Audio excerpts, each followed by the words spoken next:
नमस्कार मित्रों, आज जो आप सुनने वाले हैं, अगर इसे ध्यान से सुन लिया तो डर सिर्फ कम नहीं होगा, खत्म हो जाएगा।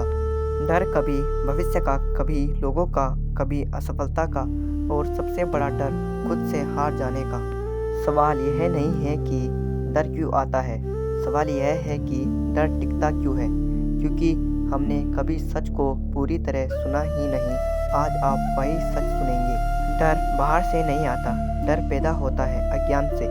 जब हम नहीं जानते कल क्या होगा, लोग क्या सोचेंगे, मैं सफल हो पाऊंगा या नहीं, तभी डर जन्म लेता है। सच यह है कि जो जान लेता है वही निडर हो जाता है। अंधेरे से डर इसलिए लगता है क्योंकि हमें नहीं पता उसमें क्या है।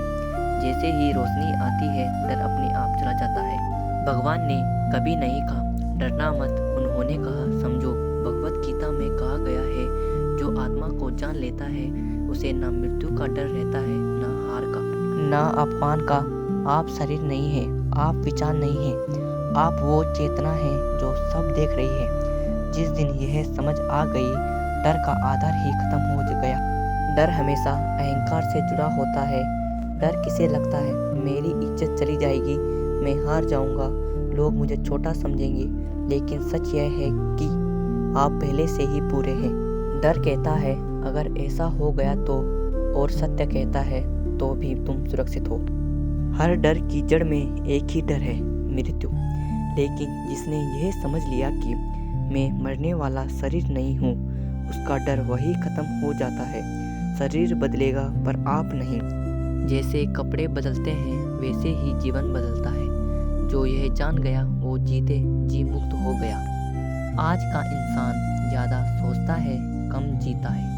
हम भविष्य में जीते हैं इसलिए डर में जीते हैं। याद रखिए, डर हमेशा भविष्य में होता है, शांति हमेशा वर्तमान में। इस पल आप सुरक्षित हैं, सांस चल रही है, आप जीवित हैं, यही सत्य है। डर खत्म करने की 3 सच्ची बातें। जो होगा देखा जाएगा, मैं अकेले नहीं हूँ, मैं शरीर नहीं चेतना हूँ। इन तीनों बातों को रोज याद करो, डर टिक ही नहीं पाएगा। आंखें बंद करो, गहरी सांस लो, अपने मन से कहो मैं सुरक्षित हूँ, मैं मजबूत हूँ, मैं निडर हूँ, और महसूस करो डर पिघल रहा है।